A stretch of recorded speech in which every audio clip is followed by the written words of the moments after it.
جس نے مجھے چیک کیا اور 3 دوائیاں لکھ دی۔ 15 دنوں کا کورس تھا۔ کورس پورا ہوا تو لیڈی ڈاکٹر نے مجھے ایک بار پھر چیک کیا۔ اس نے علیحدگی میں مجھ سے بہت سی باتیں پوچھی، میرے خاوند کے متعلق بھی کئی ایک سوال کیے۔ پھر اس نے خاوند کو بلا کر کہا وہ بھی کسی اچھے ڈاکٹر سے اپنا چیک اپ کرا لے۔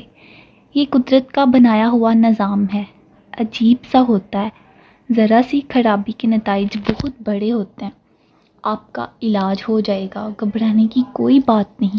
میں نے گھر آ کر خاوند سے کہا کہ وہ بھی کسی ڈاکٹر سے مشورہ کر لے، مگر وہ اس طرح بھڑک اٹھا جیسے میں نے اس کی مردانگی پر کوئی بڑی ہی توہین آمیز تہمت لگا دی ہو۔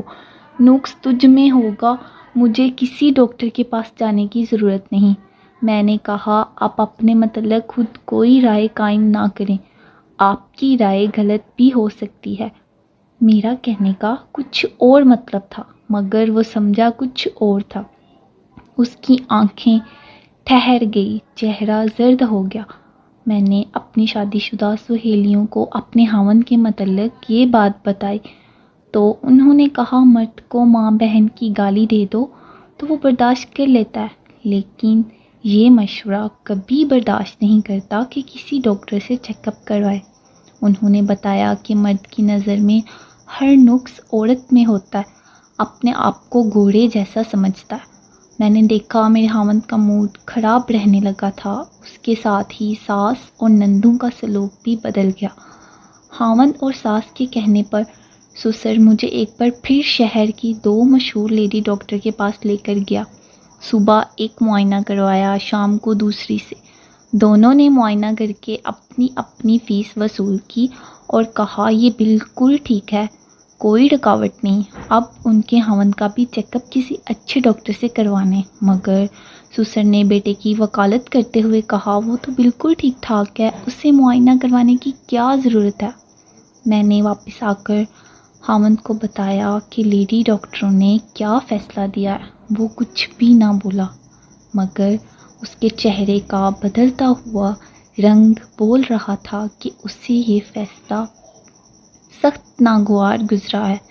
میں پوٹھوہار کے علاقے کی رہنے والی ہوں، جہاں تھوڑے تھوڑے فاصلے پر پہنچ والے پیروں کے مزارات اور گدیاں ہیں۔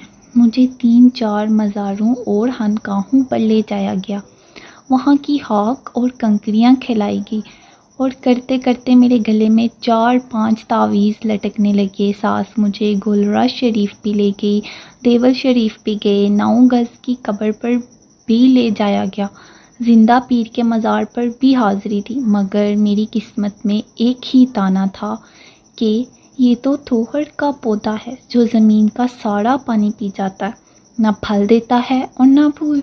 مجھ پر ایسے ایسے تیر برسنے لگے کہ شادی کی پہلی رات اور پہلا سال ایک حسین خواب کی طرح یاد رہ گیا۔ پھر میں نے اس خواب کو بھی ذہن سے اتار دیا۔ مجھے در و دیوار سے نفرت ہونے لگی، خاوند بیگانہ ہو گیا، نندیں منہ بسوڑنے گئی، ساس مجھے اس طرح کام بتانے لگی تو ہماری اور تو کیا امید پوری کرو گی، چلو جھاڑو ہی لگا یا برتن ہی مانجھ دو۔ اس طرح کی نہ جانے کتنی دل برداشتہ باتیں لگا لگا کر کرنے لگی۔ سب سے زیادہ مجھے جس چوٹ نے ادموا کیا وہ یہ تھی کہ مجھ سے میری سہیلیاں چھوٹ گئی۔ وہ آتی تھی یا میں ان کے پاس چلی جاتی تھی تو دل کا بوجھ ذرا ہلکا ہو جاتا۔